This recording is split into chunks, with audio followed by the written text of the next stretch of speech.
Pop megastar Taylor Swift trumped up her charged attacks on President Donald Trump as part of a campaign to lobby U.S. senators to support the Equality Act. The Shake It Off singer celebrated Pride Month in a lengthy Instagram message, by launching a petition demanding on a national level, "Our laws truly treat all of our citizens equally," and with a letter to her Republican Senator in Tennessee Lamar Alexander. Using her enormous social platform, the platinum-selling crooner applied pressure to politicians who need votes to stay in office.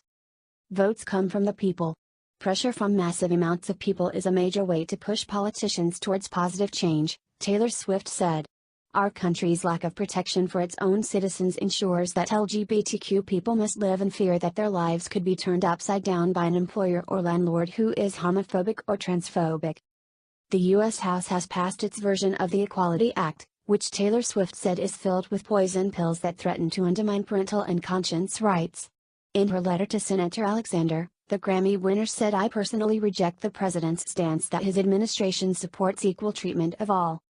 President Trump on Friday celebrated Pride Month, which began on Saturday, and doubled down on his declaration that the international community decriminalizes homosexuality in countries where it is currently illegal. As we celebrate LGBT Pride Month and recognize the outstanding contributions LGBT people have made to our great nation, let us also stand in solidarity with the many LGBT people who live in dozens of countries worldwide that punish, imprison, or even execute individuals, President Trump said, on the basis of their sexual orientation. My administration has launched a global campaign to decriminalize homosexuality and invite all nations to join us in this effort. Left-wing pop icon Cher went on the attack against President Donald Trump and his supporters, this time with a new conspiracy theory insisting that Trump intends to put gay people in internment camps. The half-breed singer's tweet was in reaction to a BuzzFeed story reporting that Donald Trump has become the first U.S. president to recognize LGBTQ Pride Month.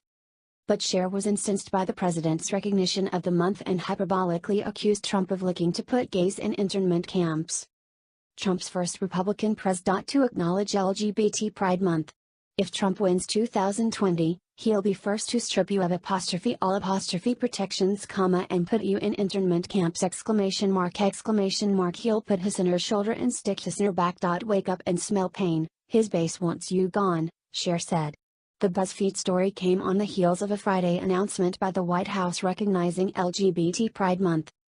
As we celebrate LGBT Pride Month and recognize the outstanding contributions LGBT people have made to our great nation, the White House statement read, "Let us also stand in solidarity with the many LGBT people who live in dozens of countries worldwide that punish, imprison, or even execute individuals on the basis of their sexual orientation," he wrote in a series of tweets.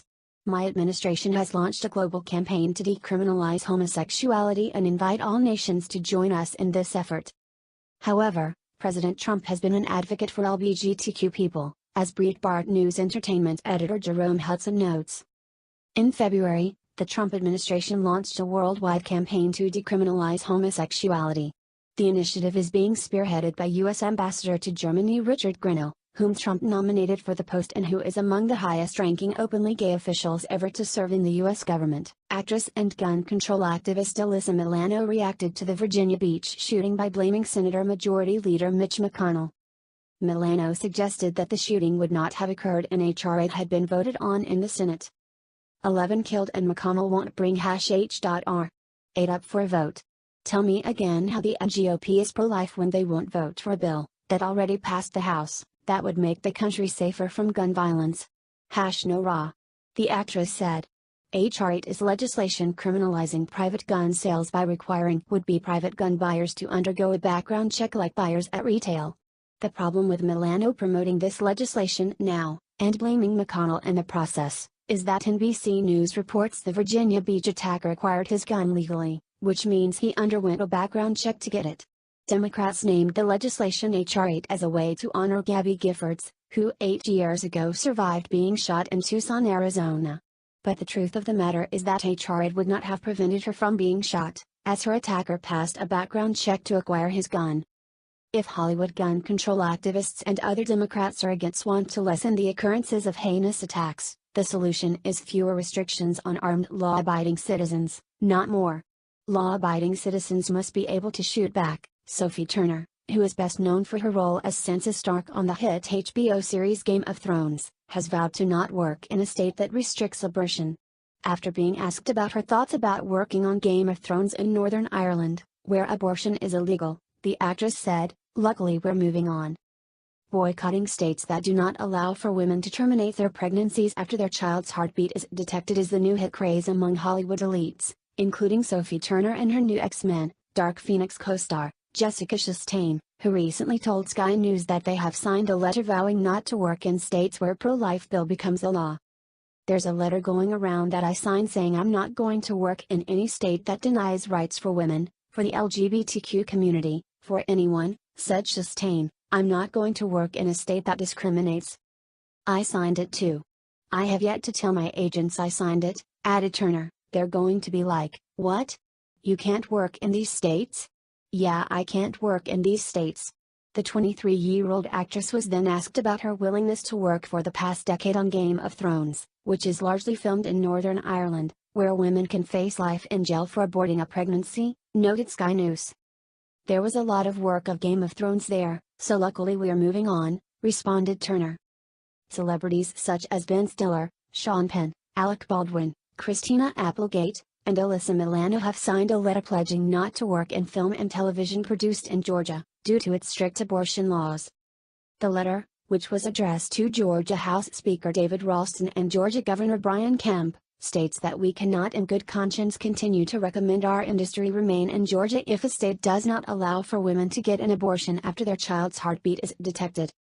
"I understand that some folks don't like this new law. I'm fine with that," said Governor Kemp, reacting to the pro-abortion letter signed by Hollywood elites. "We're elected to do what's right, we value and protect innocent life, even though that makes C-list celebrities squawk." Boycotting locations with strict abortion laws appears to be popular, however, only if those areas are located in the United States. For example, the film industry giants Disney and Netflix have joined the ranks of actors and actresses threatening to boycott Georgia over its new heartbeat law, but have continued, and have even stepped up filming, in European and Middle Eastern countries, where abortion is entirely illegal or highly restricted. On Saturday's broadcast of MSNBC's Weekends with Alex Witt, Representative Gregory Meeks, DNY, discussed President Trump's threat to slap tariffs on Mexico over illegal immigration and argued that Trump inherited an economy that was trending in the right direction from President Obama, and Trump is doing everything in his power to try to destroy that. Meeks said, "Look, this president inherited an economy that was moving in the right direction. He should thank his soul that it was Barack Obama who put it together. He's doing everything in his power to try to destroy that."